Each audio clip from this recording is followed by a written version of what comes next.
let's say there's something going on at your workplace and you need to object to it because it's driving you crazy, and you talk it over with your wife so that you've got your head screwed on straight. You say, oh, I've got to say something. And you go there and you say something, and you're stumbling and awkward and all of that. But you watch the response, and maybe you get what you're aiming at, maybe you don't. But you've learned a bunch. You've learned, well, I'm not as coherent as I could be. I'm not as good at putting my arguments together. My boss is more of a son of a bitch than he thought he was. This is a worse problem than I knew about. It's like differentiated. So now the landscape is higher resolution, and so are you. Well, so good. So maybe you're a little bit better prepared the next time you have to do that. And so the issue here, to some degree, is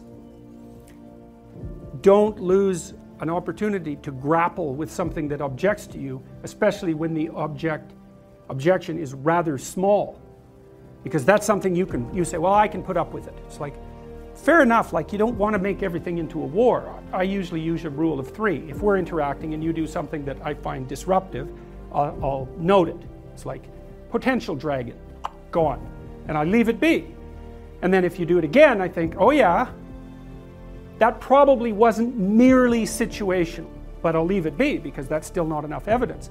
But if you do it a third time, then I'll say, hey, I just noticed this. And you'll say, no, that didn't happen. And I'll say, yeah, not only did it happen, but it happened here and it happened here, and I'm not making this up. So there's something going on here, like I'm not ignoring it, and we can get to the bottom of it. And then they'll come up with a bunch of objections about why that isn't necessary, and you push those aside, and they'll come up with a few more objections, and they'll push those aside, and then usually they'll get mad or burst into tears, and if you push that aside, then you get to have a conversation.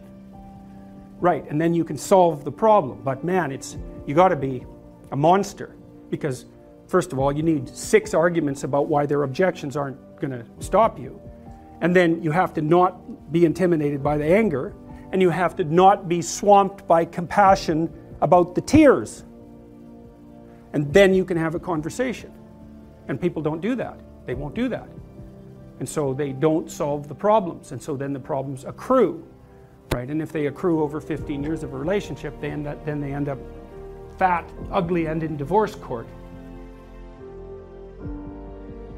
Let's say that you've been in a long-term relationship and it collapses. Let's say you had a tendency towards alcoholism. You weren't so great with regards to your drug use. You're not that conscientious. And you had like 4 or 5 kind of low-rent affairs. And you know it. Your marriage collapses. Bang. Well, who do you first meet when you fall into chaos? You meet King of the Monsters. And he's you.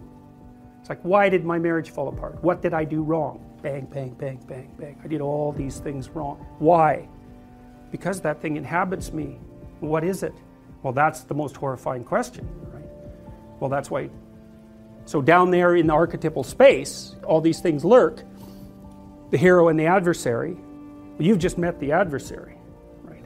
Well, maybe you were a tyrant. That's certainly possible. Maybe everything around you was chaotic. So what do you encounter when things fall apart? You encounter the adversary, you encounter the tyrant, you encounter the catastrophe of nature, and you encounter the dragon of the chaos. And they're all intermingled. You have to sort that out. That's what happens to Ellis when she goes down the rabbit hole, right? She meets the Red Queen. The Red Queen is always running around. Off with their heads, off with their heads. And she says, in my kingdom, you have to run as fast as you can just to stay in the same place. Right? Down the rabbit hole, you meet the archetypes. If you're in a workplace and pathological things are happening, this is easy. I can tell you how you know if pathological things are happening at your workplace or they're happening with you. One of the two, but you can straighten that out. If you're being required to do things that make you weak and ashamed, then stop. Don't do them. Like one of the things I learned from Solzhenitsyn and Frankl was that systems go terribly out of control when people don't stop them when they're going mildly out of control. You know, and you might say, I should just keep my goddamn head down and shut up. It's like, maybe you should. Like, that's not bad advice.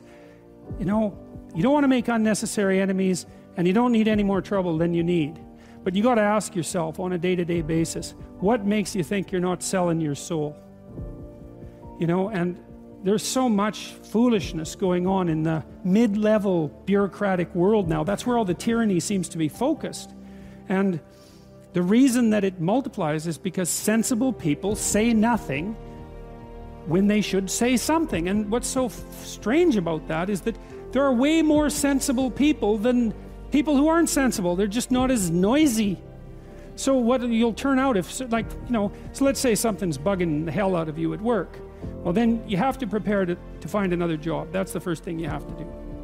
I don't think that you should find another job, but you should prepare to find another job. And if possible, you should prepare to find a better job. Because if you can't tell someone to go to hell, then you can't negotiate with them. And if they've got you over a barrel, then you can't say anything. So you gotta set yourself up so you've got some mobility. And actually, that's a really good principle in your life, period. You should set yourself up so that you have a lateral move at hand. And then you should find out, well, are there things at work that are disturbing my soul? You know, and you find that out. First of all, you ask yourself, okay, I'm disturbed at work. Okay, I'm probably weak and deceitful and useless and lazy. You might as well start with that. And then you talk to some people, like your wife, your friends, your co-workers, and find out, are you stupid, deceitful, and lazy? Or is there something not so good going on at work? And maybe you should say something about it before the whole goddamn thing collapses, because that can happen. It can happen in companies a lot faster than people ever think. You know, and you may find that, well, first of all, you may find if you say something, well, first of all, that's an adventure, that's for sure. That's a bloody adventure. And you have to do it carefully. And you have to be prepared for it. But it might be the best thing that ever happened to you. And the other thing is, if you're careful about it, you get your words right. Like, and this is strategic battle, right? It's not something you wander into carelessly. Then you may find that there's lots of people who feel exactly the same way you do, and that you've actually cottoned on to something. You're a canary in a coal mine, and not just some like psychopathic mouthpiece. So you got to ask yourself when you go and do what you do, like, is this making you stronger? Is this making you weaker?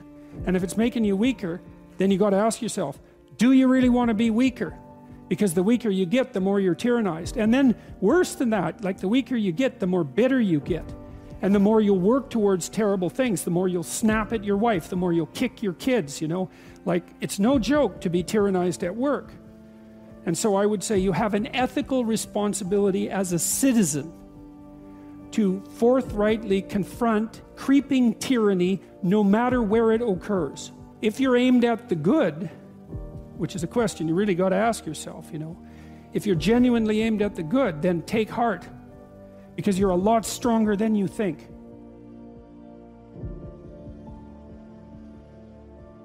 But the other thing you got to tell people is, pick your poison. You may be in a situation where you don't have a cakewalk to the Garden of Paradise. You got tyranny or famine. Those are your choices. But you get to pick which one you have. And I would say if you're being oppressed, and I mean in your soul, by what you're required to swallow at work, well, you think you're not paying a price for that? You got no self-respect, and rightly so. But worse than that, you're an agent of your own destruction. You're destroying your own ideal, and you're letting people who are weak and corrupt win. And if you stood up and stood up properly, but you have to put yourself in order to do this, at least to some degree, right? You can't do it casually. You have to do it from some position of preparedness and strength.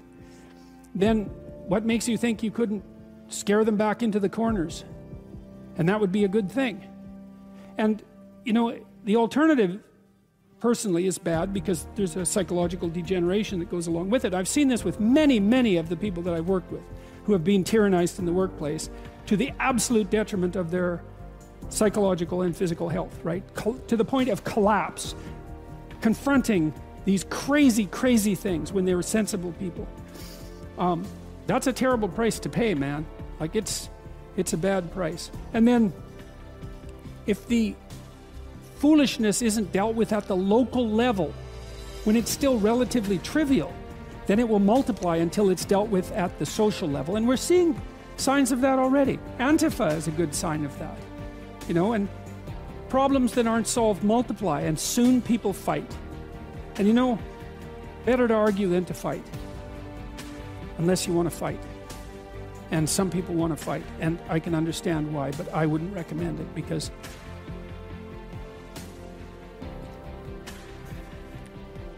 that doesn't lead good places. It really doesn't lead good places. So I'd say you have a duty. Maybe that's why you stand up. It's because you have a goddamn duty to stand up and just say what you have to say.